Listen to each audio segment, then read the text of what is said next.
Martha, we're in trouble. Oh no, why? An email from the boss? No, not an email from a boss. Much worse than that, an email from a listener.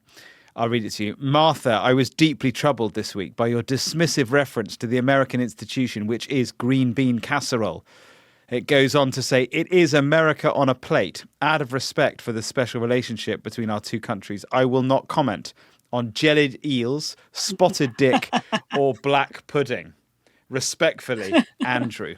Oh God, Andrew, I can't argue with jellied eels. I'm equally disgusted by jellied eels as I am by green bean casserole. But I think, Andrew, you're going to be even more upset when you hear what I've got in my oven at the moment for Thanksgiving tomorrow. It's cauliflower cheese. Oh, I love cauliflower cheese. This is a great Jamie Oliver recipe, which our producer Sarah sent me. So yeah, I've got high hopes for it. Oh, very good. Delicious, delicious.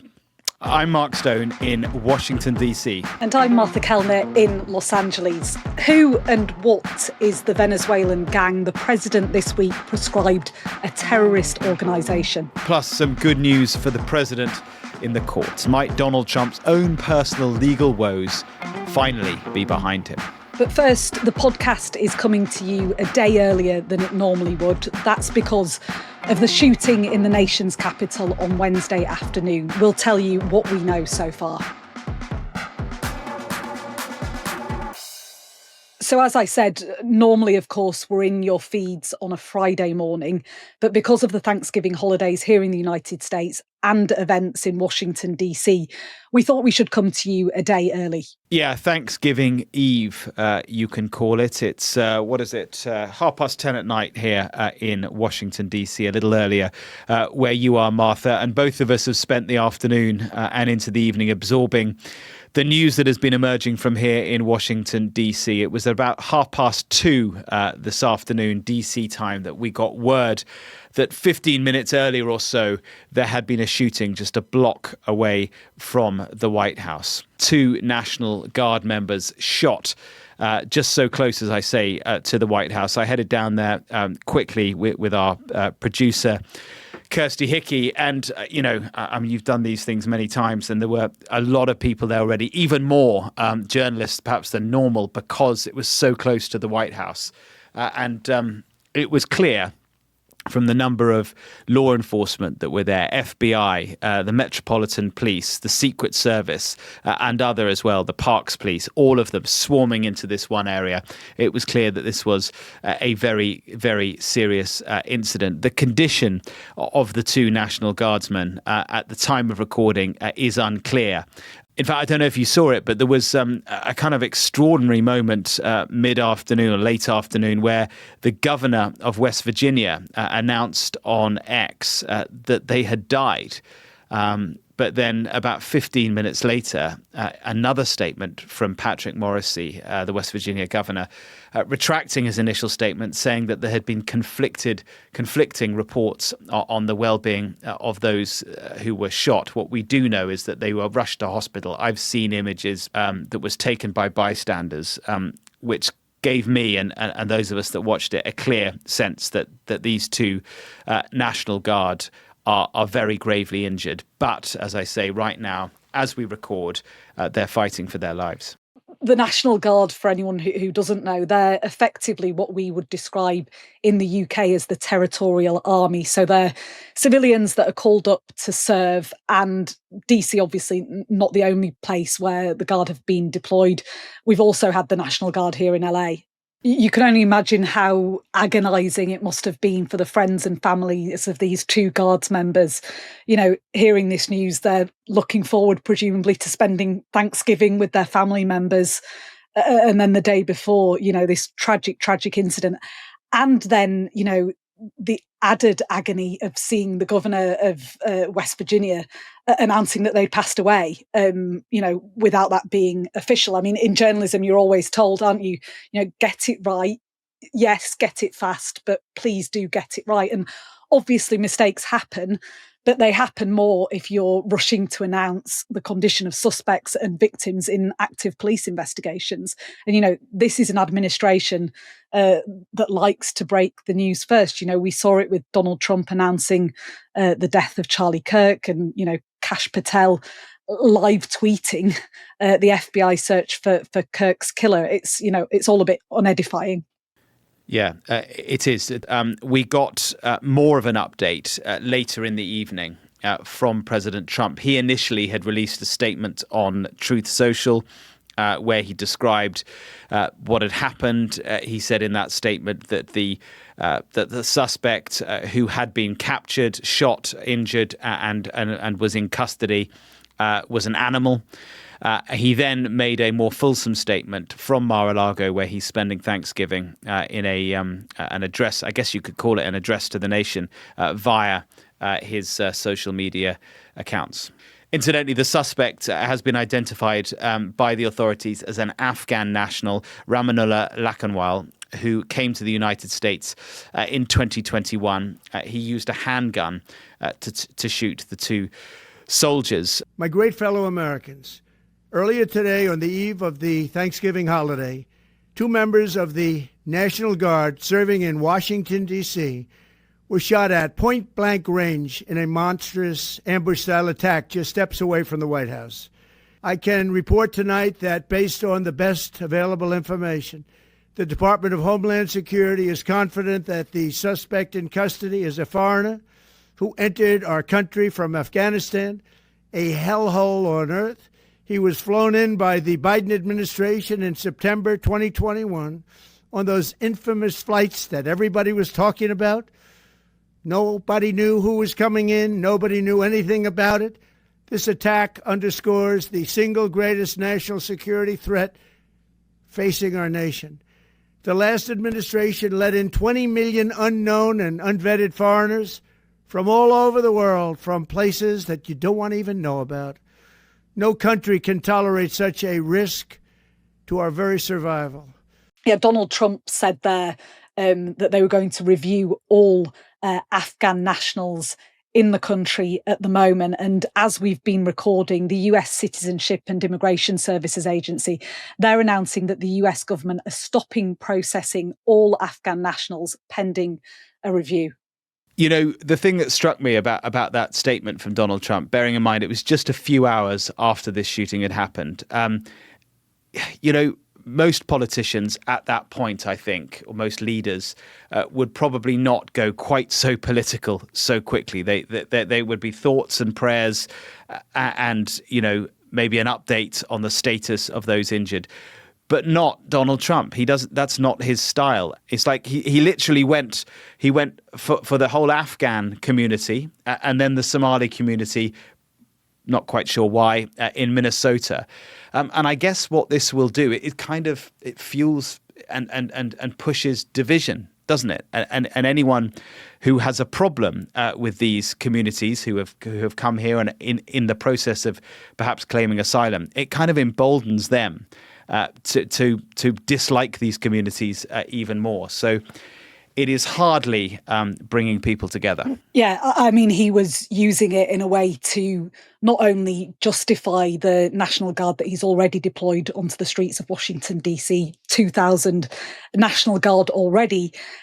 The deployment of those National Guard members has been deemed illegal by a federal judge. So not only was Donald Trump using this speech to justify that, he was saying they're going to bring in 500 more National Guard and laying the blame for what happened at President Biden's feet. Yes, calling, the perpetrator an animal, but saying, this happened because President Biden, under the asylum program, let this individual in. It's important to say 88,500 Afghans came into the US under Operation Allies Welcome between August 2021 and October 2022. But this individual was among them. And from that, it's offered a political opportunity for Donald Trump as well. Yeah, I'm going to veer into the speculative zone for a second. And we should stress we don't know for sure what the motives were behind this, although President Trump has clearly given a hint of what he thinks that they are, and we can assume that he has been briefed. But what I would point out is it is the case, and it's been the case in many other countries as well, that is when you put uniformed troops on the streets, they are always going to be a target because of a country's foreign policy decisions. When you have someone in military uniform on a street, it is possible that somebody who doesn't like the foreign policy decisions of that country, could decide to take action in a way that they might not with a police officer. I remember in Belgium after the terror attacks there were uniformed troops on the streets in Belgium, and they were an increased target against what was a massive threat from ISIS back then. So, we'll see what happens in the investigation. It does look like this was a targeted attack, though. These National Guard were ambushed. There were no other victims that we know of. So it does seem certain that they were targeted. And would it have stopped this happening if there were 500 more National Guard on the street? I highly doubt it. But Donald Trump is using it as a reason, really, to put more National Guard on the streets, something that was already hugely controversial. Residents of Washington, D.C. objected to the characterization of the city as lawless, although there is some evidence to suggest that crime has gone down since the National Guard have been on the streets in D.C. Yeah, I think it's actually not clear cut. I would say, and I was saying this earlier today, is that while the decision to deploy them to DC and to other cities is controversial, that doesn't mean that there is any great sort of anger towards the individual troops that are doing this job. In fact, yesterday in Starbucks, literally round the corner from where this shooting happened, I was in Starbucks getting a coffee. Behind me were three National Guardsmen, and as they approached the till to make their order, someone jumped up from a seat, handed over his credit card to the barista, and said, "Please let these guys have whatever they want." I mean, it was one little example. Because they are only following orders, aren't they? They've not made the decision to be there. They are only following orders, and I do know. I've got local friends here in DC who have said to me, I do feel actually a bit safer with the uniforms, with these uniformed National Guard on the street. So it's not clear cut, and yes, they're controversial. Yes, the decision is controversial.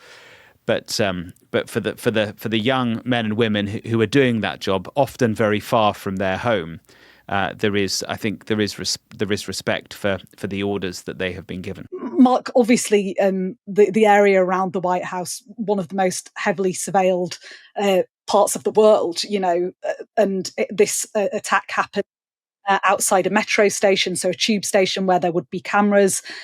Police, Secret Service patrol that area anyway. What did it feel like on the ground in central DC this afternoon? Initially tense, because it was not clear that the suspect had been apprehended. The Metropolitan Police then put out a statement where they said they did have that person in custody. But then it was kind of confusing again, because when Kash Patel, the FBI director, came out to speak alongside Muriel Bowser and the chief of the police, Muriel Bowser's the mayor, and the chief of police, he spoke first. Kash Patel spoke first.